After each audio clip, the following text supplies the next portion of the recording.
The joke gift that shocked everyone, the grand hall of the Baron was filled with light, music, and loud alien laughter. It was a night of celebration. Many high-ranking alien leaders had gathered to meet Earth's first representative in this part of the galaxy. The human, named Captain Elias, stood tall among them. He was calm, respectful, and quiet. The other aliens looked at him with curiosity. Some saw him as weak. Others found him strange. The Baron, a large and proud creature with sharp blue horns, smiled widely. He had something special planned for this moment. As the music stopped, the Baron raised his hand to silence the room. Everyone looked toward him. "Tonight," the Baron said, "I offer our human guest a gift, something special." He clapped twice, and a small hover chair floated into the hall. Sitting in the chair was a young alien girl. She was pale, thin, and did not move. Her eyes were open, but her face showed no emotion. Her arms and legs hung uselessly. It was clear she could not speak or move. She looked broken, lifeless. The Baron laughed loudly. "This is my daughter, Sela, paralyzed since birth. She's of no use to me or my house. But maybe our soft-hearted human would like her. You humans love broken things, don't you?" The room exploded with laughter. Many aliens clapped and mocked. Some whispered, "What a joke gift." Others said, "Why would anyone want her?" Elias did not laugh. He walked slowly to the girl in the chair. His eyes did not show anger or disgust. Instead, they were calm. He kneeled beside her and looked into her eyes. They were deep silver but empty, like a sky without stars. She didn't blink. She didn't cry. She just stared. The Baron crossed his arms. "Come now, Captain, take your gift. Or are humans too proud to accept kindness?" Elias stood up. "I accept," he said simply. The room went quiet for a moment. Then more laughter broke out. No one expected the human to actually accept her. Some whispered, "He's just pretending." Others joked, "Maybe he likes statues." The Baron waved his hand. "Fine, she's yours. Do what you want with her." Elias turned back to Sela. He carefully placed his hand on the armrest of her chair and guided the hover device toward the exit. The hall behind him was still filled with noise and jokes, but he didn't look back. Later, in his quiet quarters on the human base, Elias sat beside Sela. She was still silent, unmoving. He offered her water, but she didn't react. He played soft earth music, hoping it might calm her. Nothing happened. Her eyes followed nothing. She was like a shell, empty inside. But Elias didn't give up. He spoke to her every night.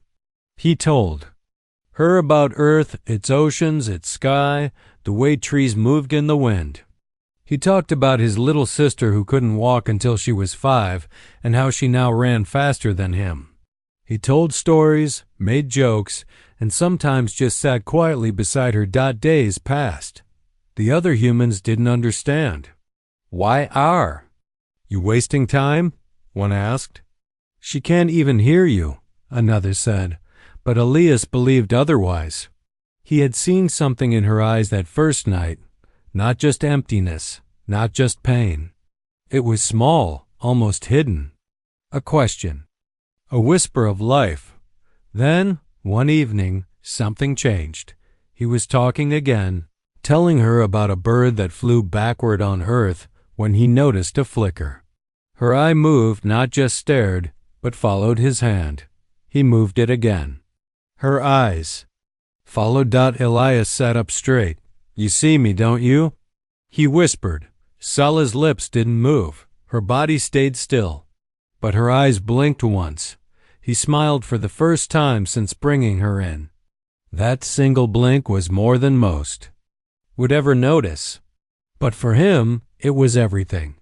The Baron had given her to him as a joke, a lifeless body to mock the kindness of humans. But Elias didn't see a joke. He saw a beginning, a spark, A chance. He leaned close to her and said softly, "They think you're nothing. But I think you're someone, and I'm not going anywhere." Her eyes blinked again, not fast, not strong, but enough to begin something greater than anyone could imagine. And Elias, the quiet human among giants, knew in his heart that he had just met the most important person in the galaxy, not because she was powerful now, but because no one else had looked past her silence, except him, and he wasn't done yet. She was silent, but her eyes followed him for many days. Sela did not speak. She did not move. She did not react. She just sat in her chair like a statue trapped in a quiet world. But Captain Elias never treated her like she was nothing. He greeted her each morning and told her about his day each night. Even when she gave no answer, he spoke kindly, like speaking to a friend who had simply forgotten how to reply. He fed her, cleaned her, and placed her near the window to feel the warmth of the artificial sun. She didn't blink often. She didn't smile. But her silver eyes always opened when he entered the room. The others on base found it strange. "Why do you care so much?" they asked. "She's just a joke, given by the Baron to mock us. Don't waste your time." But Elias didn't listen. He had a feeling deep inside him, a quiet belief that Sela wasn't as empty as she looked. He had seen something, a question in her eyes. A spark, maybe. One day, Elias brought in an old Earth music player. He sat beside her and let the soft music play. It was a gentle piano tune, one that reminded him of rainy days back on Earth. He wasn't expecting anything, but something happened. He saw her eyes change. They weren't cold or flat anymore. They shimmered, and just for a second, a tear rolled down her cheek. Elias froze. His heart beat faster. She wasn't crying hard, but that single tear said more than words ever could. "You can feel," he whispered. "You remember." He didn't ask questions. He didn't push her. He simply wiped her tear with a soft cloth and continued playing the music. That night, he didn't sleep. He kept watching her, hoping for another sign. The next morning, he made a quiet decision. If she could cry, she could think. And if she could think, maybe, just maybe, she could speak one day. He reached out to a human scientist on base, someone who worked with neural tools. "Can you build a simple brain link for her?" Elias asked. "Not to control her. Just a way to help her say a word, even a single word." The scientist frowned. "She's alien. Her brain is different." "I know," Elias said. "But if we never try, she'll never speak." It took 4 days to prepare a small device.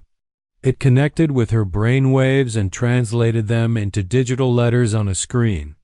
Elias placed the device beside her chair and turned it on. For hours nothing happened. Then, as Elias was about to turn it off, he saw something appear on the small screen. One word. "Why?" That was all. Just why? But Elias felt his heart jump. He stared at the screen, then at her. She was still not moving, still not talking. But the screen didn't lie. She had asked a question. She had spoken. He smiled slowly, then sat beside her again. "You want to know why I'm helping you?" he said. "Because everyone else gave up on you. I won't." Scylla's eyes blinked. Another word appeared. "Liar." Elias laughed softly. Not because it was funny, but because it meant she was thinking. She didn't believe him yet. "That was fine." "You think I'm lying?" he said. "Then I'll prove I'm not." The next day, he brought her outside into the station garden. He showed her a small tree from Earth planted in a glass dome. "This tree was dying once," he said. "No one thought it would live here. But I gave it water, light, and time. Look now, it grows." He turned to her. "You will grow too." "I know it." Sela didn't respond. But when he brought her back inside, the screen flickered again. "Hope?" he nodded. "Yes, Sela, hope." From That day forward, her screen lit up more often. One word a day, then two. Then full short phrases. Still, she never smiled. She never moved, but her mind had awakened. And Elias knew the Baron had made a terrible mistake. He had given a weapon to the human, not a weapon of war, but of heart and mind. A mind that was now beginning to bloom. A voice that would not stay silent for long. And Elias was ready to listen. To every word, even if the galaxy was not. Asterisk rumors start to spread. What is that human doing? It started with whispers. At first, no one cared what the human was doing with the paralyzed alien girl. Most believed he had taken her out of pity, maybe to make a point. But as days turned to weeks, things began to change. Level 6 of the research wing, a technician noticed something strange. The alien girl Scylla had blinked 3 times in a pattern when the human entered. It didn't seem like much, but the technician told a friend. That friend told a guard. And by the next day, the story had reached the ears of scientists, soldiers, and even the political observers on base. They all asked the same thing. What is that human doing with her? The Baron's daughter had once been a silent shadow, forgotten in the corners of her father's castle. But now she was becoming the center of attention, quietly, without noise, without movement. Just presence. Inside his small room, Elias sat beside her every evening. The neural screen glowed brighter each day. She now used full sentences, slow but steady. Why do you still stay? She once asked. Elias smiled. Because I don't see what you can't do. I see what you can learn to do. Outside, other. Aliens watched from a distance. They didn't understand. She was still broken, wasn't she? Still unmoving. Still trapped in her own body.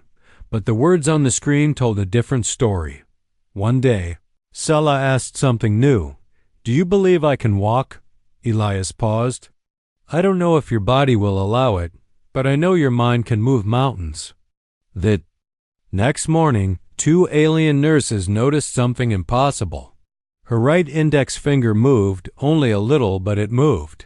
The news spread like fire. On alien news boards, her name was whispered. The silent daughter, they called her. Some said it was just human tricks. Others believed something bigger was happening. The Baron, when he heard the rumors, laughed. My daughter is still useless. That human is just playing with broken glass. But not everyone agreed. A senior alien doctor visited the base secretly. He had seen Scylla when she was a baby. Now he watched her screen flash words faster than any report could describe. She remembers, he said, and she understands everything. Elias nodded. Yes, she's not behind. She was just locked inside. Meanwhile, Scylla had begun to ask about the stars, about human technology, about the mind's power to shape machines. Elias was surprised by her questions. They were deep, sharp, like a mind that had been studying in silence for years. You've been watching everything, haven't you? He asked. Yes, she replied. No one ever asked what I saw. Only what I couldn't do. That night, Elias brought her a small puzzle machine from Eartha, a toy made for engineers. He didn't expect her to solve it, but she studied it for hours with her eyes. Then, using only her thoughts and the neural link, she began solving it on the screen. One move at a time. In 4 hours, the puzzle was complete. He stared in disbelief. How did you? She answered simply. I've had time. That answer echoed deep inside him. Outside, more aliens watched through security feeds. Some laughed, some frowned. But none of them had ever spoken to her like Elias had. None of them believed she could do more than sit and wait for death. Now, even the doubters began to wonder, could the Baron's broken daughter be more than they believed? One military officer sent a report to his commander. The human may be training a secret mind weapon. We must observe closely. Elias didn't know about the report. he only cared about. Scylla's next question. She looked at him through her silver eyes and typed, "Can I learn to control machines like you do your hands?" And Elias, full of hope, answered, "You might do more than that." He believed in her before anyone else did. But soon, the galaxy would learn that belief was power, and this power was waking up inside the girl they all had thrown away. Asterisk. The day she smiled and everything changed, no one had ever seen Scylla smile. Not once in her entire life. Not her father. Not the nurses who cared for her. Not the servants who whispered behind her back. Her face had always been still, empty, like stone. Her mouth didn't move. Her eyes only watched. But that changed on a quiet morning when no one expected it. Elias was reading to her again. This time it was a story from Earth, a tale about a blind girl who learned to see by listening to the wind and feeling the air. He didn't know why he chose that story. Maybe he thought Scylla would relate. Maybe he hoped she would be inspired. He didn't notice anything at first. But as he looked up from the page, he saw her lips move, not much, but just enough. Her mouth curled upward. A smile. It was small. Weak, but real. He froze. "Scylla, you smiled." Her screen blinked slowly. Then came the words. The girl saw without eyes. "Maybe I can move without legs." For a moment, Elias couldn't speak. He felt something rise in his chest. Pride? Joy? He wasn't sure. But he knew what he saw. It wasn't just muscle movement. It was hope made real. The room felt different after that. Brighter. Alive. He didn't stop there. He contacted the human engineers on base and requested a set of small therapy tools. Not machines to force her body to move, but tools that reacted to even the smallest finger twitch or neural signal. With the help of a gentle exosuit and advanced sensors, they started testing her arms. At first, nothing happened. Then, after days of slow training, her fingers twitched. A week later, she moved her right hand. Soon, she could lift a cup just a few centimeters, but she did it. Elias didn't celebrate loudly. He just whispered, "Told you." And Scylla smiled again, but far away, in the Barrens Palace, someone else was watching. A servant had sent a secret message. "Your daughter moves." And smiles. The Baron didn't believe it. "Impossible," he growled. "She is broken." But inside, something burned. Shame. He had given her away to make a fool of the human. Now that same human was making her stronger than ever before. Baron sent a spy to the base. A cloaked figure who watched from the shadows. What he saw shocked him. Scylla was not just alive, she was learning fast. Machines moved at her command. Her eyes followed human coding screens. Her fingers typed alien symbols no one had taught her, and she smiled. The spy returned and said, "She is awakening." The Baron didn't answer. He just stared out his window, thinking of the day he had mocked that human in front of everyone. Back at the human station, Elias had no time to worry about spies or politics.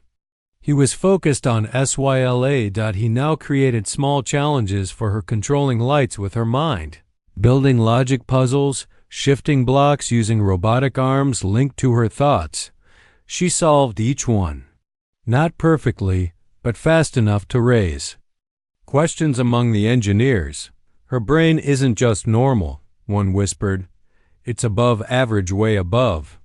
Another added, "She's doing things we haven't even taught yet. She's learning on her own." Still, Scylla didn't brag. She didn't speak much either, but she smiled more now. Especially when Elias said things like, "You're amazing," or "You surprise me every day."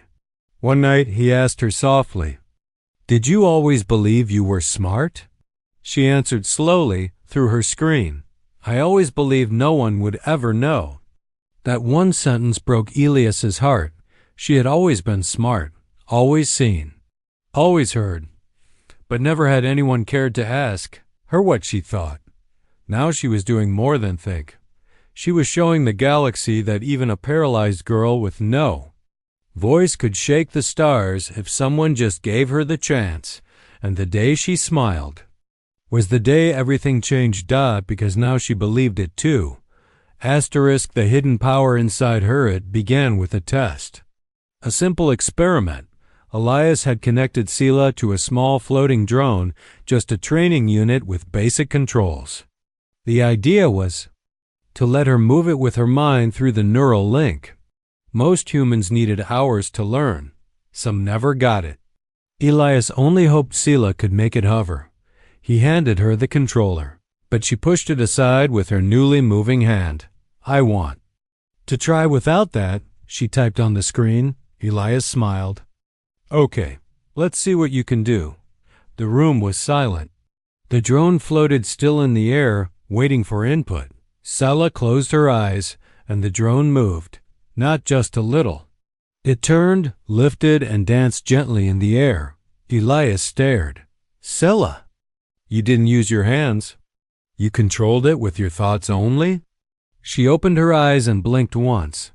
Then the drone shot across the room, stopped before hitting the wall, and floated perfectly back to her. Elias stood frozen. What she had just done wasn't normal. He rushed to the computer and pulled up the brainwave data. What he saw made his heart pound. Sela's brain wasn't just active. It was glowing with intense neural patterns, sharper than anything on record. She had reached signal levels far beyond any human or alien known before. He shared the data with the medical tech on base. The response came back quickly. This isn't natural. This level of mental control. It belongs to a rare class of pre-war telepathic tacticians. That ability was lost hundreds of years ago. Elias reread the message. Lost, he whispered, or hidden? Sela's mind was not just healing, it was evolving. He returned to her and asked, Have you always had this power? She answered slowly, I didn't know. No one ever let me try. The next day, they tested again, this time with advanced equipment. Sela didn't just move drones. She adjusted sensors, lifted objects, turned off lights across the room. All through thought. And then she did something no one expected. She accessed a locked human database with her mind. The scientists were shocked. She bypassed encryption. With pure logic and brainwave command. She's not just gifted, one said. She could control entire systems with only her mind. Suddenly, people began to talk again, but now with fear. She's dangerous. She's a threat. She could be a weapon. Elias heard it all. But he didn't care. To him, Sela was not a threat. She was a miracle that had waited too long to be seen. That evening, he sat beside her and said, You don't have to prove anything to them. You're not a weapon. Sela blinked and typed, But I could protect people. He nodded. Yes. If you choose to. That's your power, not just your mind, but your choice. Outside, the rumors reached the Baron. At first, he dismissed them. But when a secret report arrived showing brain scans and drone footage, he clenched his jaw. His daughter, the girl he called useless, was now more powerful than most of his elite guards. He had given her away as a joke. Now, that joke was rising. He sent a message to the human base. Return the girl to her family. The reply from Elias was simple. She has chosen to stay. The Baron's pride cracked. He had not just lost control, he had lost face. Back in the lab, Elias asked Sela one more question. If you could do anything now, anything at all, what would you choose? Her answer appeared slowly, word by word. I want to fly. Not just in mind, but in body. And with that, Elias knew what the next step would be. Not just training her thoughts, but rebuilding her strength. Because the galaxy didn't just need another warrior. It needed her. Asterisk, the Baron tries to take her back. The Baron S ship arrived without warning. It came like a dark shadow over the human base, large and loud, shaking the sky. Soldiers rushed to their stations. Alarms flashed red. No one expected him to come in person, not for her. But the Baron was angry now. Angry and afraid. He didn't send a message. He didn't ask for permission. He walked straight through the front gates with his guards, wearing a cloak lined with gold and eyes burning with shame. "I want the girl," he said to the commander. "She is my blood." The commander looked nervous. "Sir, she is under human protection now." The Baron's voice was sharp. "She was a gift, and I take back what is mine." Elias stood between the Baron and the lab doors. "You gave her away," Elias said. "She's not yours anymore." The Baron laughed coldly. "You think I care about rules? I am her father. I decide where she belongs." Elias didn't move. "No, she decides now." Inside the lab, Scylla was watching everything through the cameras. Her hands trembled, but her eyes were steady. She saw the Baron's face, the same face that had ignored her for years. The same face that had mocked her in front of hundreds. And now that same face was here, trying to take her back. She looked down at her new mechanical support gloves, tools Elias had built for her. She could now move her hands, even lift herself slightly. Her mind was stronger, her voice still hidden. But deep inside, something was waking. She turned to the speech assist screen and typed, "Bring me to him." Elias entered the room. You sure?" Scylla blinked. "Yes, I'm ready." He guided her hover chair into the main hall. All eyes turned. Even the Baron fell silent for a moment. This was not the lifeless daughter he had abandoned. This was someone else. Stronger, smarter, awake. He smirked. "So the puppet moves now?" Scylla's screen lit up. "Not a puppet. Not yours." The Baron's face darkened. "You will return with me. You have no right to stay here." She stared at him. Then, for the first time in her life, she opened her mouth. Her voice came out weak but clear. Shaky but sharp. "I have the right to choose." The hall went silent. No one breathed. The Baron stepped back as if slapped. "You speak?" Scylla raised her hand, just enough to point at Elias. "He heard me before I could speak." Elias said nothing. He only stood behind her, proud. The Baron looked around, watching his power crumble. "This is nonsense." "She is." Confused. But Scylla was not done. Her voice trembled, but she forced each word out like fire. "You gave me away like trash. He treated me like treasure." One of the Baron's guards whispered, "She shall miss you, my lord." And that's when the Baron snapped. He reached forward, trying to grab her chair, but the moment his fingers touched it, the lights in the hall flickered. The drone system sparked. The computers behind her screamed with alerts, and Scylla's eyes glowed faint silver. She wasn't just talking now. She was defending herself. The hover chair lifted on its own. The floor shook beneath the Baron's feet. Scylla had never trained for this moment, but something inside her responded to danger like instinct. "Enough," Elias said, stepping forward. "You've done enough damage." The Baron stepped back, chest heaving, but his pride was broken. He stared at Scylla like he didn't even know her. Maybe he never did. He turned slowly. "Then let the galaxy see what happens when a human plays father to broken things." He left without another word. As the door shut behind him, Scylla turned to Elias. "I didn't mean to lose control," she whispered. Elias smiled. "You didn't lose control. You took it." That day, everyone on the base saw her not as a weak alien girl, but as a force. The girl who once could not move had now moved the heart of a galaxy. She controls the stars. Now it began with silence. The same kind Scylla once lived in. But this time, the silence came from those who used to laugh at her. They had called her useless. They had pointed at her. weak body and seen nothing worth saving. Now, those same voices had fallen quiet not out of respect, but out of shock. Sela was no longer just the Baron's daughter. She was the mind who bent machines with the movements of them. Thought she was the voice that once could not speak, now echoing across star systems. And more than that, she had become a symbol of survival, of power, of hope. Elias never claimed credit. He stayed beside her as her companion, not her savior. The galaxy was watching now, but he didn't care about their cameras or headlines. He only cared that Sela finally saw herself, the way he always had, as someone more than her body. The Earth Alliance soon invited Sela to join their neural command program. It was a division built for minds like hers, minds that could interface with ships, satellites, even fleets. She said yes. But on one condition: I choose my missions. I choose my team. They agreed. The first mission was a crisis. A rogue asteroid field was heading toward a peaceful colony. No ship could enter the field safely.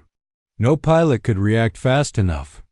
The margin of error was too small. Sela sat quietly in her neural pod. Electrodes wrapped gently around her temples. Drones and ships stood ready, and then she closed her eyes. Within seconds, the asteroid field lit up. Not with explosions, but with movement. Sela was guiding dozens of drones through the rocks like dancers through fire. She moved them in patterns no pilot could understand, only react to. When it was over, the colony was safe. Not a single drone lost. Not a single life taken. News channels across the galaxy called her the silent strategist. Others called her the voice of steel. But one name stuck more than any other: the core. Because at the center of every success, of every plan, of every miracle, was her. Back in her private room, Elias brought her warm tea. She had grown stronger now, able to sit without support, move short distances, and even write with her own hands. "You never stop surprising me," he said with a grin. Sela took the cup, her fingers still trembling but determined. "You once said I'd move mountains," she whispered. "You moved stars instead," he replied, but not all were happy with her rise. The Baron far away sat alone in his castle. His house was fading. His name now brought shame, not honor. The council had removed his seat, and all because of the girl he once gave away like garbage. He had tried to break her. Instead, he built a legend. One day a message arrived for SYLA. Not from the Baron, from his younger daughter, her sister. It read, "He feared you, but I never did. I want to meet you not as a rival, but as family." Sela read it slowly, then looked out the window toward the stars. "Maybe," she whispered. "One day." She wasn't ready yet, not to forgive, not to return. She had more to do, more to build, more minds like hers to find and guide. She founded a program for alien children with mental disabilities. She brought them in slowly, gently, and taught them what she had learned. Your mind is not broken. It's just waiting for the right key. Years passed, and wherever she went, Elias walked with her, not as a guardian, not as a leader, but as the first one who ever truly saw her. And one night, as they sat under the artificial stars of a station garden, she looked at him and asked, "Do you think, if the Baron hadn't given me to you, I would have still found this path?" Elias thought for a long time. "No," he said. "You would have found a different one, but you would have still been great." Sela smiled. "I just needed someone to believe I could begin." And so she did. She began. And now, across the stars, others like her begin too. All because one human didn't laugh. He listened. And that changed everything.